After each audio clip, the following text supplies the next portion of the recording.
স্বর্ণ, আমরা বরং আজকে বিকেলে পিৎজা খাওয়ার প্ল্যানটা ক্যান্সেল করে ওই টাকাটা ওকে দিয়ে দিই। ওঠো, রেডি হও, আমাদের বেরোতে হবে তো। স্বর্ণ, বলছি আমরা আজ যদি না যাই। কিন্তু তাও আমি বারবার বলা সত্ত্বেও তুমি আমার কথাটা না শুনে ওকে 500 টাকাটা দিয়ে দিলে।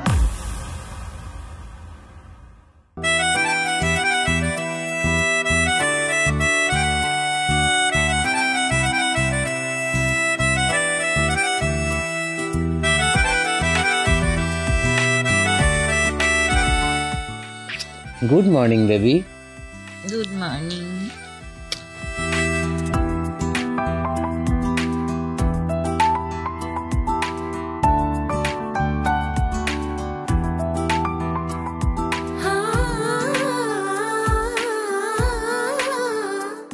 বাবু, বলছি ওয়াশিং মেশিনের উপরে 3টে জামা রেখেছি, একটু পম্পাকে বলো না আজকে প্লিজ কেচে দিতে।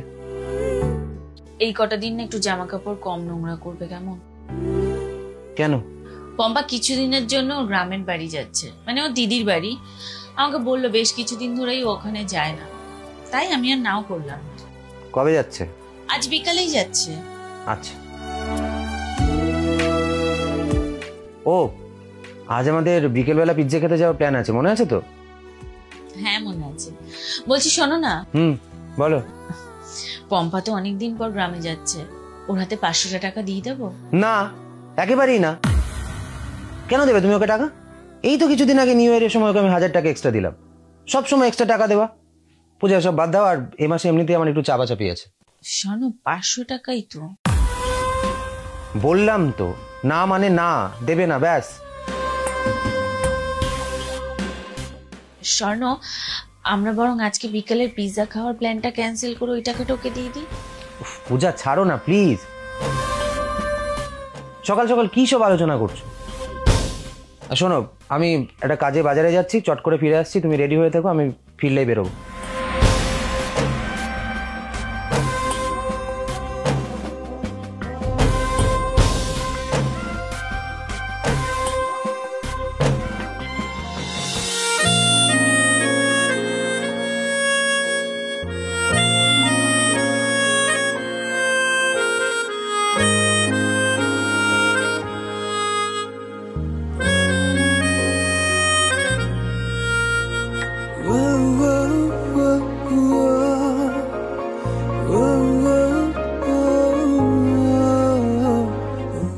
পূজা, হ্যাঁ পূজা, পূজা,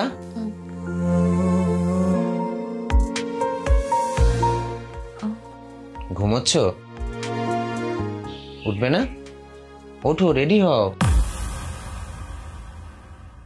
আমার ফিরতে একটু দেরি হয়ে গেছে না?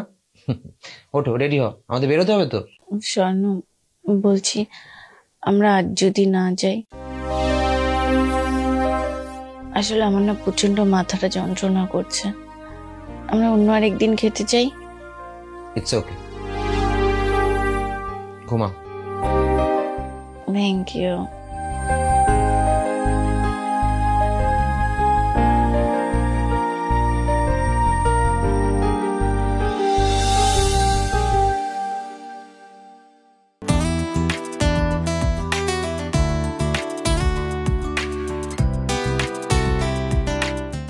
এই যে নাও তোমাদের কফি।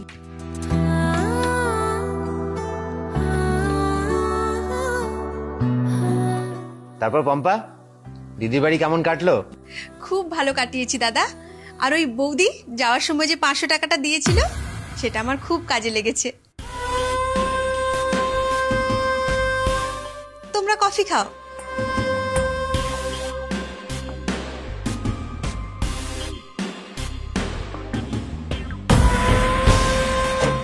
$500 টাকা দিয়েছিলে মানে? তার মানে তুমি সেদিন নাটক করে পিৎজাটা খেতে যাওনি, আসলে তোমার শরীরটা খারাপ ছিল না। ওই পিৎজার টাকাটা বাঁচিয়ে তুমি পম্পাকে দেবে, তাই তুমি খেতে যাওনি, তাই তো? ছাড়ো না স্বর্ণ, আমরা অন্য আরেকদিন পিৎজা খেতে যাই। বিষয়টা অন্য একদিন চলে যাওয়ার নয় পূজা, আজ না গেলেও কাল যাওয়া যেতে পারে, কাল না গেলে পরশু যাওয়া যেতে পারে। কিন্তু আমি তোমাকে দিতে নিষেধ করেছি মানে তুমি দেবে না, ব্যাস। কিন্তু তাও আমি বারবার বলা সত্ত্বেও তুমি আমার কথাটা না শুনে ওকে 500 টাকাটা দিয়ে দিলে। শোনো, একদিন পিৎজা না খেয়ে সেই টাকাটা যদি তাদেরকে দেওয়া হয়, তারা যে কতটা খুশি, কতটা উপকৃত হয়, সেটা পম্পার কথা না শুনলে তুমি বিশ্বাস করতে পারবে না। তাই না? দেখো, আমিও জানি আজকাল 500 টাকায় কিছু হয় না, কিন্তু এগুলো ওদের স্বভাব। প্রতিনিয়ত এক্সট্রা টাকা পয়সা চেয়ে নেওয়াটা ওদের স্বভাব। তুমি যত মাথায় তুলবে তত মাথায় উঠবে। অনেক কিছু হয়। আমি ওকে জিজ্ঞেস করেছিলাম ও দিদির বাড়ি ও কেমন কাটালো, ওই 500 টাকা দিয়ে ও কি করলো। দিদির বাড়ি কেমন কাটালে? খুব ভালো বৌদি। আর তোমার দেওয়া ওই 500 টাকাটা আবার যে কি উপকারে লেগেছে কি বলবো বলো তো তোমাকে। তাই? কেমন উপকার? কি করলে 500 টাকা দিয়ে? কি বলবো তোমাকে বৌদি, 500 টাকা তো ওই দুদিনেই শেষ হয়ে গেছিল। তোমাকে বলেছিলাম না আমার দিদির একটা ছোট্ট মেয়ে আছে, ওর জন্য 150 টাকা দিয়ে একটা সুন্দর জামা কিনে নিয়ে গেছিলাম। আবার বাচ্চা মানুষ, শুধু জামা কিনে নিয়ে গেলে হয় বলো? সেই জন্য তার জন্য 40 টাকা দিয়ে একটা ছোট্ট পুতুল নিয়ে গেছিলাম। অনেক দিন পর যাচ্ছি, দিদির বাড়ি একটু মিষ্টি না নিয়ে গেলে হয়, সেই জন্য 50 টাকা দিয়ে আবার মিষ্টি নিয়ে গেলাম। আর আমাদের গ্রামের ওই যে মন্দিরটা, হ্যাঁ খুব জাগ্রত, তোমাকে বলেছিলাম, ওখানে আবার 50 টাকার মিষ্টি কিনে পুজো দিলাম। ওই মন্দিরের বাইরে অনেক সাজগোজের দোকান আছে। আমার দিদির আবার খুব সাজগোজের শখ, সেই জন্য ওর জন্য ওই 25 টাকা দিয়ে একটা হাতের বালা নিয়ে গেলাম। দিদির খুব পছন্দ হয়েছে গো। তারপর দেখো সবার জন্য জিনিসপত্র নিলাম, জামাইবাবুর জন্য কি না নিলে হয়, সেই জন্য আবার 80 টাকা দিয়ে জামাইবাবুর জন্য একটা বেল্ট কিনলাম। সবাই যে কি খুশি তোমাকে কি বলবো। আর হ্যাঁ, ওই 100 টাকা মতো যে বেঁচেছিল, পরের দিন আবার মুরগির মাংস এনে সবাই মিলে খুব আনন্দ করে খেয়েছি। 500 টাকায় এত কিছু হয়? 150 টাকায় জামা, 80 টাকায় বেল্ট, এখন এগুলো পাওয়া যায়? হ্যাঁ গো বৌদি, আমাদের গ্রামের দিকে এখনো ওসব পাওয়া যায়।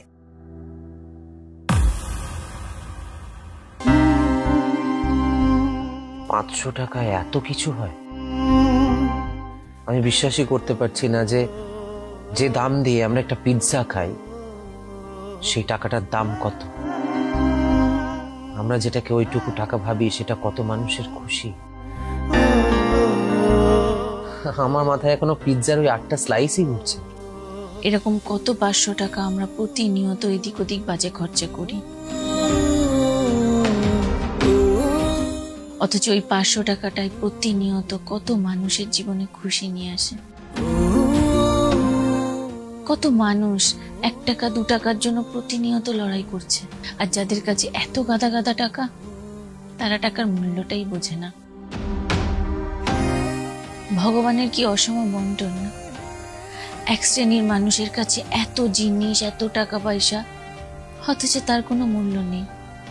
আবার আরেক শ্রেণীর মানুষের কাছে কিছুই নেই, কিন্তু তাদের কাছে সামান্য 500 টাকার কত মূল্য। পম্পা যখন বলছিল যে ওই 100 টাকা দিয়ে ও মাংস কিনে এনে সবাই মিলে খেয়েছে, তুমি যদি একবার ওর চোখ দুটো দেখতে, তুমি বুঝতে পারতে শোন ওই চোখে কত ভালোবাসা, কত আনন্দ ছিল।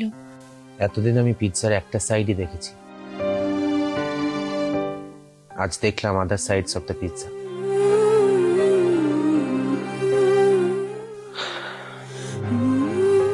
টাকাটা দিয়ে তুমি ঠিকই করেছো, থ্যাংক ইউ।